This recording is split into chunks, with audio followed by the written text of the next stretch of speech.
بسم اللہ الرحمن الرحیم۔ السلام علیکم ورحمۃ اللہ وبرکاتہ۔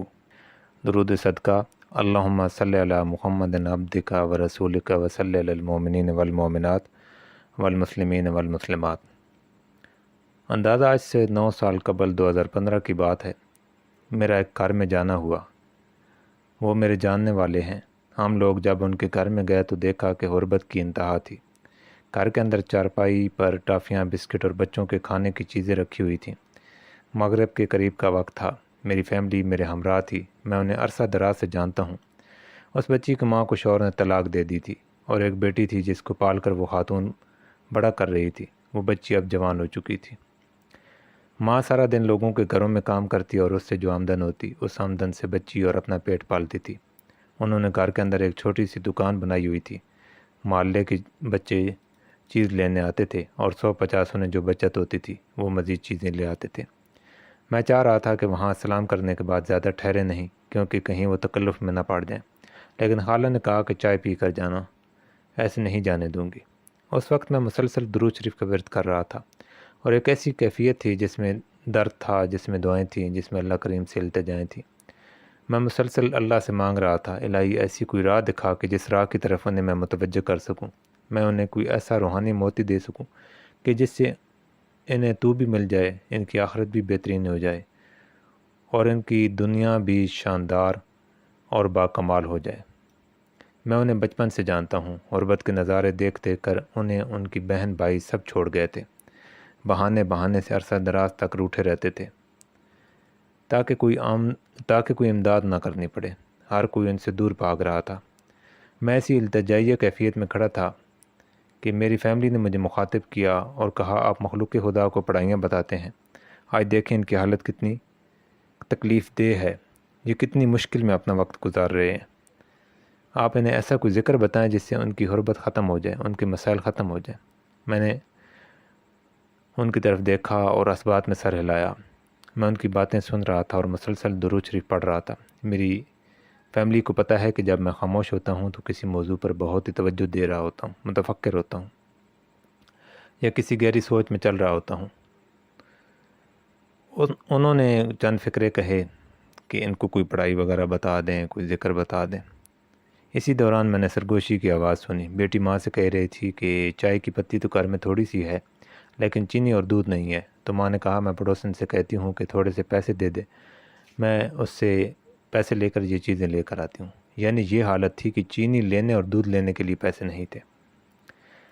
غربت کی انتہا یہ تھی کہ دکانداروں نے سودا سلف دینا بھی بند کر دیا تھا کہ آپ لوگ پہلے لی گئی چیزوں کی رقم ادا کریں تو ہم مزید سودا سلف آپ کو دیں گے۔ خیر، میں نے انہیں روکا کہ میں چائے نہیں پیتا، آپ بیٹھیں، میں آپ سے کچھ عرض کرنا چاہتا ہوں۔ بڑی مشکل سے انہیں روکا اور انہیں بات سننے کے لیے بٹھایا۔ غربت کی انتہا کی وجہ سے پیٹ پالنا مشکل ہو رہا تھا اور ادھر بیٹی بھی جوان ہو چکی تھی۔ وہ اس معاملے میں بہت پریشان تھی۔ مجھے مخاطب کر کے کہنے لگیں کہ بانجے، مجھے کوئی ایسی پڑھائی بتاؤ جس سے تمہاری بہن کا عزت سے اچھے شریف کرانے میں رشتہ ہو جائے اور تیری بہن عزت سے 2 وقت کی روٹی کے ساتھ اچھی زندگی گزار سکے۔ میں نے عرض کیا کہ میں آپ کو جو پڑھائی بتانے لگا ہوں اس کو آپ نے یقین سے لینا ہے، اس درود شریف کی آپ نے قدر کرنی ہے اور اس کو بہت زیادہ عقیدت، محبت، اعتماد سے پڑھنا ہے۔ انشاءاللہ آپ کی غربت بھی ختم ہو جائے گی، آپ کے حالات بھی اچھے ہو جائیں گے، آپ کی بیٹی کا رشتہ بھی بہترین ہو جائے گا اور انشاءاللہ سارے مسائل حل ہو جائیں گے۔ خالہ کہنے لگیں، ضرور بتاؤ۔ میں نے درود صدقہ پڑھا تو کہنے لگی، میں ان پڑھ ہوں، مجھے یہ ایسے یاد نہیں ہوگا، اگر آپ مجھے لکھ دو۔ تو میں نے کہا، کاغذ دیں۔ انہوں نے کاغذ دیا تو میں نے انہیں درود صدقہ لکھ کر دیا۔ ان کی بیٹی مجھ سے مخاطب ہو کر کہنے لگی کہ بھائی، کیا ہمارے بھی حالات بدلیں گے؟ میں نے عرض کیا، انشاءاللہ یہ عمل آپ کو رنگ و رنگ کر دے گا۔ مجھے مخاطب کر کے کہنے لگی، بھائی ہم لوگ بہت وظائف کر چکے ہیں، ہمارے مقدر میں شاید دھکے ہی ہیں، ہمارے مقدر میں غربت کے تھپیڑے ہی ہیں اور لوگوں کے تانے ہی ہیں۔ میں نے عرض کیا، آپ یہ عمل کر کے دیکھیں تو صحیح، انشاءاللہ راہیں کھلیں گی، آسانیاں پیدا ہوں گی اور خوشحالیاں ملیں گی۔ وہ بچی مجھے مخاطب کر کے کہنے لگی، بھائی میری ایک شرط ہے۔ میں نے پوچھا، جی وہ کیا ہے؟ کہنے لگی، بھائی میں صرف 1 مہینہ یہ عمل پڑھوں گی، اس کے بعد نہیں پڑھوں گی، دیکھتے ہیں کیا ہوتا ہے۔ میں نے عرض کیا، آپ ایسا کریں، 1100 بار روزانہ درود شریف پڑھیں اور 1 مہینہ پڑھیں، انشاءاللہ بہت کمالات ملیں گے اور ساتھ میں رب کریم کی بارگاہ میں دعا کروں گا۔ کہنے لگیں، ٹھیک ہے۔ میں نے انہیں مزید اس درود شریف کے کمالات بتائے اور بار بار عرض کیا کہ اس درود شریف کو ضرور پڑھیں۔ انہوں نے روزانہ 1100 بار درود شریف پڑھنے کا وعدہ کر لیا۔ ہم لوگ واپس آ گئے۔ کچھ دن گزرے تو مجھے فون کال موصول ہوئی کہ بھائی میں درود صدقہ پڑھ رہی ہوں، آپ کو اپنا وعدہ یاد ہے نا؟ میں 1 مہینہ یہ درود شریف پڑھوں گی، اس کے بعد دیکھتے ہیں کیا کمال ملتا ہے۔ میں عرض کرتا انشاءاللہ کرم ہوگا۔ اس کے بعد جب کال بند ہوتی تو رب کریم سے عرض کرتا یا اللہ تو سچا، تیرا حبیب صلی اللہ علیہ وآلہ وسلم سچا۔ الہی اپنی کریمی کے صدقے ان لوگوں کے حالات بدل دے، ان کو اپنے خزانے سے اتنا عطا فرما کہ ان کی غربت کی بھوک ختم ہو جائے، اور ان پر خوشحالی کے ایسے دروازے کھول کہ یہ خوش ہو جائیں۔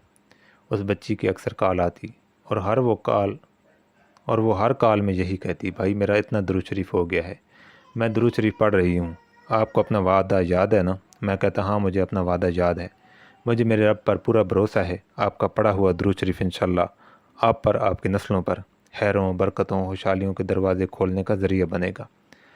خیر 1 مہینہ گزر گیا اور اس بہن کی کال آئی کہ بھائی میں نے 33,000 کی تعداد پوری کر لی ہے، اب میری بس ہے، میں نے اپنا وعدہ پورا کیا ہے، اب آپ ہمارے لیے دعا کریں کہ رب ہمارے لیے کرم کے، فضل کے، عافیت کے دروازے کھول دے۔ اللہم صلی علی محمد عبدک و رسولک و صلی علی المؤمنین والمؤمنات والمسلمین والمسلمات کے اندر بخت کے خزانے پوشیدہ ہیں، کوئی کھوجنے والا ہو، کوئی محنت کرنے والا ہو، کوئی یقین والا ہو۔ میں نے ان سے عرض کیا کہ انشاءاللہ آپ کا یہ پڑھا ہوا درود شریف قبول بھی ہے، اور انشاءاللہ اس درود شریف کی برکات آپ کو ضرور ملیں گی۔ کچھ دن گزرے تو اس بہن کا دوبارہ فون آیا کہ بھائی دیکھا ہمارے نصیب میں تقی ہیں، ہمارے دن نہیں بدل سکتے، ہماری تقدیر میں یہ سب کچھ لکھ دیا گیا ہے، غربت ہمارے گلے کا وہ توق ہے جو ازل سے ہمارے گلے میں ڈال دیا گیا ہے، اس سے نجات کسی صورت ممکن نہیں۔ میں نے عرض کیا کہ میرے دل کے اندر، میری روح کے اندر اس درود شریف کی عظمت اتنی زیادہ ہے کہ میں یہ بات مانتا ہی نہیں کہ بندہ درود صدقہ اللہم صلی علی محمد عبدک و رسولک و صلی علی المؤمنین والمؤمنات والمسلمین والمسلمات پڑھے اور اسے نفع نہ ہو، یہ ہو نہیں سکتا۔ آپ نے درود صدقہ کا جو ورد کیا ہے اس کا نفع انشاءاللہ آپ کو مل کر رہے گا۔ خیر خاموشی چھا گئی۔ اندازہ 3 ماہ کے بعد مجھے پتہ چلا کہ ایک جوان کا رشتہ آیا ہے۔ وہ جوان ان کے کزن کا دوست تھا۔ وہ ان کے کزن کے گھر رہا اور اس سے کہا کہ آپ لوگوں کی فیملی بہت اچھی ہے، میں چاہتا ہوں کہ آپ اپنے بھائی کا رشتہ یہاں سے کروں۔ اس کزن نے کہا کہ ہماری کزن بہت اچھی ہے، میں آپ کو رشتہ کروا دیتا ہوں، غریب ہیں لیکن اچھے بہت ہیں۔ اس دوست نے کہا ہمیں ایسے شریف لوگوں کی ضرورت ہے، ہماری خواہش ہے کہ غریب گھرانہ ہو اور شرافت سے بھرپور ہو۔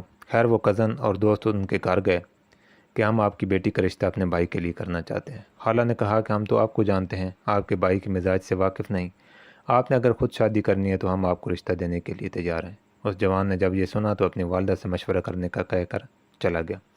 کچھ دنوں بعد وہ اپنا رشتہ لے کر آ گیا اور اس بچی کی شادی ہو گئی۔ رب کا نظام دیکھیں، یہ بچی پنجاب سے ہے اور وہ جوان KPK سے ہے۔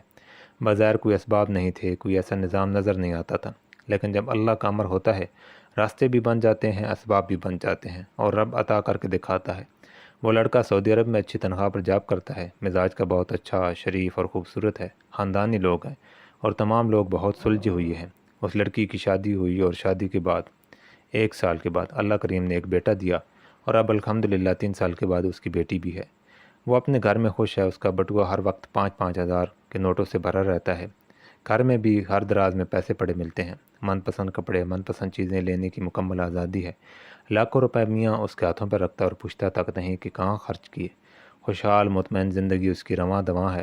اب میں اکثر اس سے پوچھتا ہوں کہ آپ بتاؤ تقدیر بدلی یا نہیں، غربت کا توق ٹوٹا یا نہیں، تو آگے سے کہتی ہے بالکل بھائی آپ نے سچ کہا تھا، اس درود شریف کے اندر نعمتوں کے خزانے پوشیدہ ہیں، اور یہ غربت کو ختم کرنے اور خوشحالی لانے کے لیے اکسیر اعظم ہے۔